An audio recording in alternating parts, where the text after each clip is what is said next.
Un forum économique franco-africain s'est ouvert aujourd'hui à Paris en France. Il s'agit du lancement de la Fondation franco-africaine pour la croissance. Aux côtés du président français François Hollande, 4 chefs d'État africains, dont le président de la République Alassane Ouattara.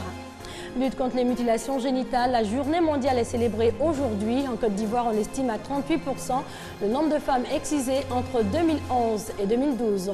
Et puis jour J-9 pour la validation des candidatures au BEPC et au BAC session 2015. La date butoir désormais fixée au 15 février prochain.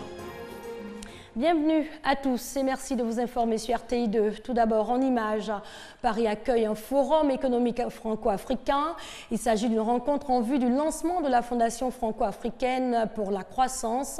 Aux côtés du président français François Hollande, 4 chefs d'État dont le président de la République Alassane Ouattara, le président de la République qui a prononcé aujourd'hui une communication sur l'expérience de la Côte d'Ivoire dans le domaine du partenariat public-privé. À ce propos, on écoute un extrait de sa communication. Les partenariats publics-privés ont fait leurs preuves dans le monde et aujourd'hui tout le monde s'accorde à dire que c'est un bon levier pour accélérer le développement des infrastructures, surtout en Afrique. Ces partenariats offrent une plus grande souplesse des politiques budgétaires. Ceci permet donc de tirer profit aussi des capitaux et de l'expertise qui sont apportés par le secteur privé, mais c'est un domaine qui est assez délicat et complexe parce que, évidemment, le partenariat entre le public et le privé, a priori, quand on tient compte de l'expertise des grands groupes extérieurs, l'administration en général en Afrique n'ayant pas le même degré d'expérience, ceci doit nous amener à nous appuyer également sur certains partenaires tels que la Banque mondiale et la Société financière internationale du groupe de la Banque mondiale pour nous aider à mieux négocier les termes de ces partenariats. Alors nous avons noté que la forte croissance que connaît l'Afrique au cours de ces dernières années fait que les besoins d'investissement en matière d'infrastructures seulement sont évalués à 100 milliards de dollars par an. Et en réalité, les ressources publiques intérieures et extérieures ne peuvent fournir que 50% de ce montant. Ceci veut dire que, bien sûr, le partenariat public-privé peut apporter le complément. Et l'Afrique doit combler ce retard si nous voulons parvenir à l'émergence. Lutte contre les mutilations génitales, la journée mondiale est célébrée aujourd'hui. Les mutilations génitales féminines dont l'excision recouvre un ensemble de pratiques aboutissant à l'ablation partielle ou totale des organes génitaux féminins externes pour des raisons non médicales. La Côte d'Ivoire est l'un des pays d'Afrique les plus touchés par la pratique. On estime à 38% le nombre de femmes excisées dans le pays entre 2011 et 2012. Face à cela, le gouvernement prône la tolérance zéro. Maïsako. Le monde entier affiche sa détermination à mettre fin aux mutilations génitales féminines, une forme de violence basée sur le genre. En Côte d'Ivoire, la lutte est axée sur l'excision, la forme de mutilation génitale féminine la plus pratiquée dans le pays. Selon l'enquête démographique et de santé de 2012, 38% des femmes âgées de 15 à 45 ans ont été excisées. La pratique est généralement faite par des exciseuses dans des conditions d'hygiène douteuses qui occasionnent des séquelles parfois irréparables sur les victimes, pouvant aller jusqu'à la mort. En dépit des efforts consentis par le gouvernement en vue d'éradiquer l'excision, le phénomène persiste. C'est pourquoi Anouloto lance un appel à l'endroit des autorités judiciaires. J'exhorte les acteurs judiciaires à faire mieux connaître la loi et à l'appliquer de façon plus rigoureuse. En son article 2, la loi numéro 98-757 du 23 décembre 1998 réprimant l'excision stipule que quiconque commet une mutilation génitale féminine est puni d'un emprisonnement de 1 à 5 ans et d'une amende allant de 360 000 francs à 2 millions de francs CFA. La ministre Anne-Désirée Ouloto appelle à une synergie d'action des autorités, de la société civile et des partenaires au développement pour l'élimination des mutilations génitales féminines en Côte d'Ivoire.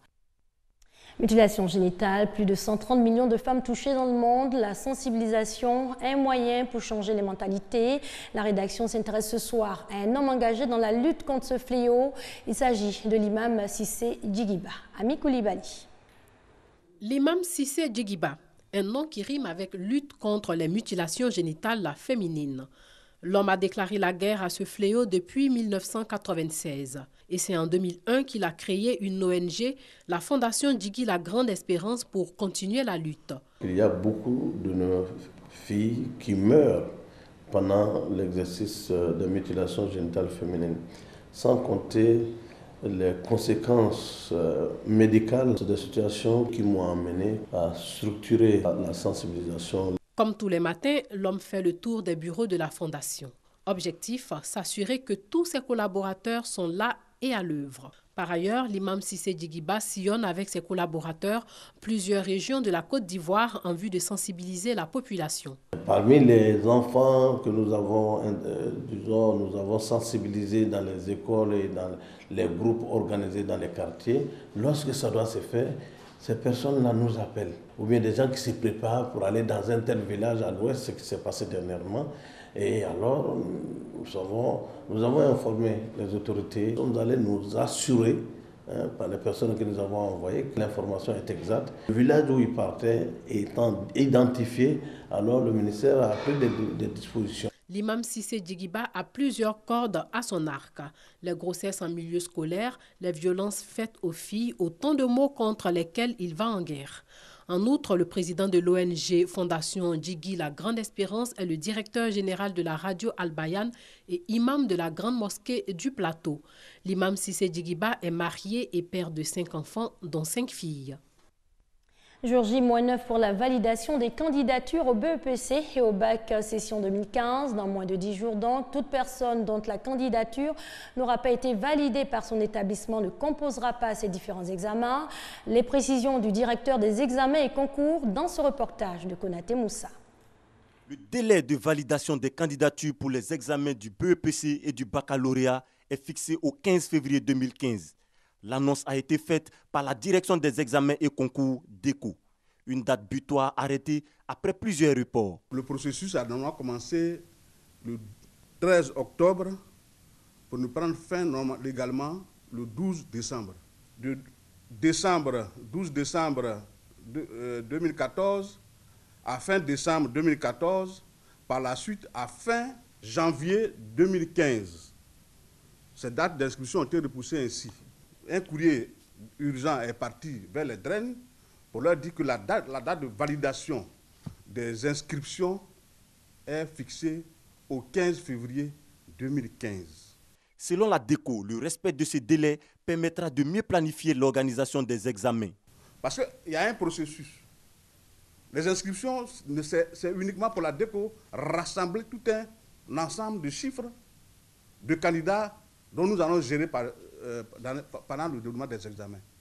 Donc, après ce point statistique issu des inscriptions, il y a tout le processus d'organisation, de déroulement qui s'enclenche. Donc, les chiffres fiables, pour des commandes fiables et justes. Donc, c'est tout cela qui part des statistiques d'inscription que nous allons avoir. Mais à les avoir très tard, c'est dire qu'on ne pourrait pas faire les examens, on ne pourrait pas organiser les examens dans le temps imparti. Or, nous sommes obligés d'organiser les examens dans le temps qui est imparti, 15 février 2015. Celui qui n'est pas dans ce lot, il attend l'année prochaine. Aucun retard ne sera toléré. Les candidats retardataires aux examens du BEPC et du baccalauréat sont donc prévenus. Au chapitre transport, ce sujet relatif aux écrans de télévision dans les véhicules de transport en commun. Rien de neuf pour les habitués des cars alliant certaines localités du pays. Mais depuis 2 ans, la tendance gagne de plus en plus le transport interurbain. Massokone et Jean-Louis Gbangbo. S'il vous arrive souvent d'utiliser les véhicules de transport en commun, communément appelés Baka ou Woro, ou des cars de voyage, vous aurez sûrement remarqué la présence d'un appareil particulier, un écran téléviseur. À quoi répond la présence d'un tel appareil dans un véhicule de transport en commun? On a mis le poste levé juste pour le plaisir des passagers. Comme le trajet est un peu long, pour que les passagers soient un peu à l'aise dans le car, ils ne se sentent pas très ennuyés.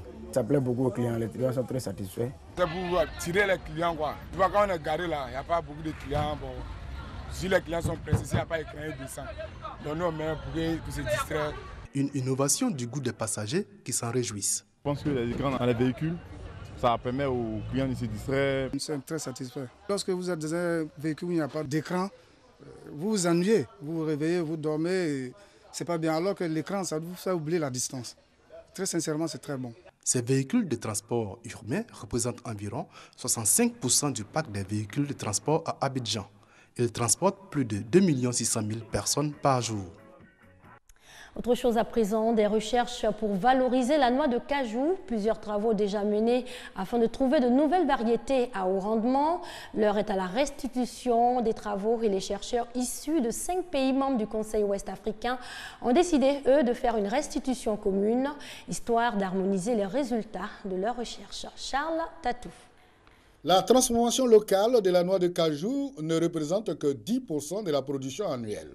Pour ajouter de la valeur au cajou ivoirien et surtout garantir un prix rémunérateur aux producteurs, le Conseil du coton et de l'anacarde fait de la transformation locale et de la recherche sur les variétés à haut rendement ses priorités. Pour atteindre cet objectif, 5 pays ouest-africains réunis au sein du Conseil ouest et centre-ouest pour la recherche et le développement agricole, CORAF et WECAD, réfléchissent sur les actions à mener. Des actions qui vont permettre aux pays de mettre ensemble leurs recherches agricoles pour améliorer le rendement à l'hectare. La rencontre de Bouaké répond donc à la finalisation et au lancement du projet renforcement des capacités des acteurs de la chaîne des valeurs anacarde de l'Afrique de l'Ouest. Les participants ont examiné les approches méthodologiques pour une mise en œuvre parfaite du projet. Les directeurs du Conseil du coton et de l'anacarde, de l'initiative du cajou africain et du CORAF WECAD ont invité les participants à faire des propositions concrètes pour la mise en œuvre du projet. Les 30 experts participant à ces travaux vont proposer aux pays africains, producteurs de la noix de cajou, les résultats des recherches et les mécanismes de création de structures pour la transformation. Ce projet financé par le CORAF et WECAD est coordonné par le Conseil du coton et de l'anacarde. Les 5 pays membres du CORAF et WECAD produisent plus de 800 000 tonnes, soit un tiers de la production mondiale. Et concernant l'actualité littéraire, cette nouvelle œuvre qui fait son entrée en librairie, après la révolte d'Afiba et d'autres œuvres, Regina Yaou remet le couvert avec l'abbé Anselme, La Rupture. Dans cette œuvre, l'auteur parle de religion. On y retrouve les différents courants du christianisme. Connaît Pascal et Ami Koulibaly. Abbé Anselme, La Rupture, c'est le nouveau-né de l'écrivain Regina Yaou. Une œuvre qui se situe entre le classique et le thriller. Ce roman s'interroge sur les différents courants de la religion. Prêtre, basketteur, qui est sur le point d'enseigner à la fac en sociologie, dont la vie se passe bien jusqu'à ce qu'un matin, il décide de ne plus être prêtre, mais de continuer à servir le Seigneur en tant que laïc.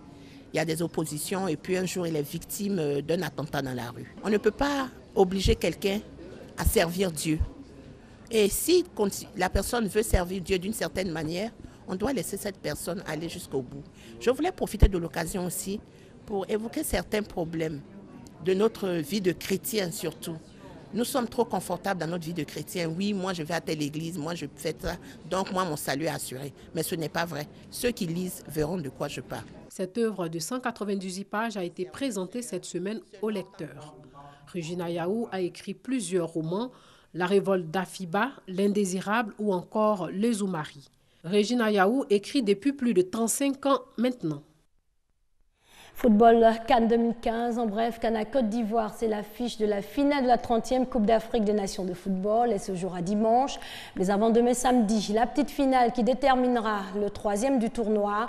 La République démocratique du Congo sera face à la Guinée équatoriale. La Guinée équatoriale qui est condamnée à payer plus de 58 millions de francs CFA à la CAF pour les incidents survenus hier lors du match contre le Ghana.